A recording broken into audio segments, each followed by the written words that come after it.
అందరికీ నమస్కారం. తెలంగాణ రాష్ట్రంలో కాంగ్రెస్ ప్రభుత్వం ఏర్పాటు చేసి 2 సంవత్సరాలు పూర్తి అవుతా ఉంది డిసెంబర్ నాటికి. అయితే ఈ గడిచిన 20 నెలల కాలంలో రేవంత్ రెడ్డి సీనియర్ని జూనియర్ని అందరినీ ఒకే తాటి మీద తెచ్చి సీనియర్ని గౌరవించుకుంటా ప్రభుత్వాన్ని నడుపుతూ వచ్చాడు. అందరినీ కలుపుకొని, పెద్దవాళ్ళందరినీ కూడా కలుపుకొని, జూనియర్లు కూడా కలుపుకొని అందరినీ సమానంగా చూసుకుంటూ ప్రభుత్వాన్ని నడిపిస్తూ వచ్చాడు.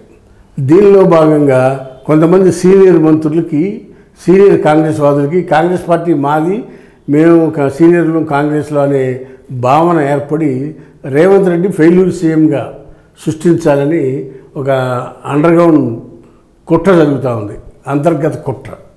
ఈ కుట్రలో భాగంగానే రేవంత్ రెడ్డి ఫెయిల్యూర్ సీఎం అయిపోయాడని చెప్పి కొంతమంది సీనియర్ మంత్రులు సీఎం వస్తే కూడా లేచి నుంచోకుండా, మినిమం సభా మర్యాద పాటించకుండా వ్యవహరించడాన్ని మీడియా ద్వారా మనందరం చూసాం. ఇది యథార్థ సత్యం. ఇలాంటి పరిస్థితుల్ని అర్థం చేసుకున్న రేవంత్ రెడ్డి తాడో పేడో తేల్చుకుందామని ఢిల్లీ హైకమాండ్ దగ్గరికి వెళ్ళాడు.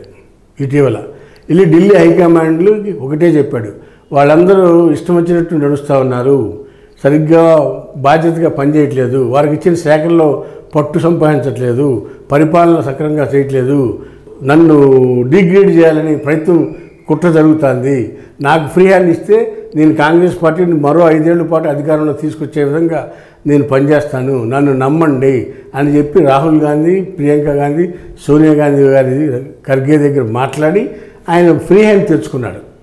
ఇది రాష్ట్రం మొత్తం ఆయనకి రేవంత్ రెడ్డికి అప్పచెప్పేశారు. నిర్ణయం ఇదే, ఎవరు ఢిల్లీ రావటానికి వీలేదు, ఎవరికైనా పని ఉంటే ఢిల్లీ రండి, లేకపోతే ఢిల్లీ వస్తాకలేదు, ఏదైనా రాష్ట్రంలోని ముఖ్యమంత్రి దగ్గరే పంచాయతీ తేల్చుకోమని ఆయనకి రేవంత్ రెడ్డికి ఫ్రీడమ్ ఇచ్చారు. దాంట్లో భాగంగానే ఇటీవల కాలంలో అజారుద్దీన్ని మంత్రివర్గంలో తీసుకోవటం, జూబ్లీస్ ఎన్నికలు దృష్టిలో పెట్టుకుని అజారుద్దీన్ మంత్రివర్గంలో తీసుకోవటం, ఇవన్నీ కూడా రేవంత్ రెడ్డికి ఫ్రీడమ్ ఇవ్వటం వల్ల జరిగిన మార్పులుగా చెప్పవచ్చు.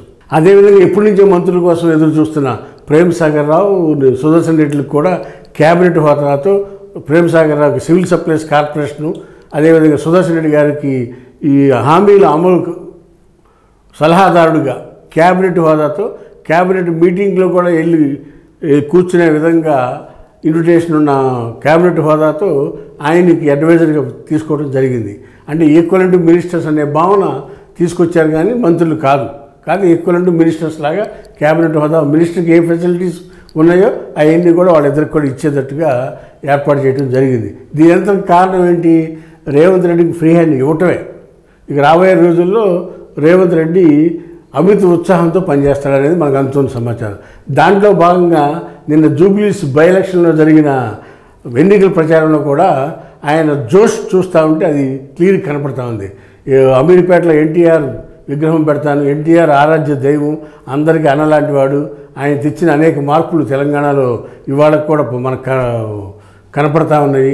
అదేవిధంగా చంద్రబాబు నాయుడు వాళ్ళకి పాత పార్టీని, ఆయన తెలుగుదేశం పార్టీని పొగొట్టడం, కమ్మ ఓటర్స్ని ఆకర్షించటం, అదేవిధంగా మైనార్టీ ఓటర్లని అట్రాక్ట్ చేయటానికి అజారుద్దీన్ని మినిస్టర్లో తీసుకోవటం, టీడీపీ బలంగా ఉన్న ఈ ఏరియాలో టీడీపీ కమ్మ కమ్యూనిటీ ఓట్లు ఉండటం వల్ల ఇక్కడ ఎన్టీఆర్ స్టాట్యూ పెడతాం, కానీ కమ్మ కమ్యూనిటీస్ అందరినీ ఉన్న లీడర్లందరినీ పోలరైజ్ చేయటం కానీ, వాళ్ళతో మాట్లాడటం కానీ, ఈ కార్యక్రమాలన్నీ కూడా రేవంత్ రెడ్డి గారు తీసుకోవడం జరిగింది.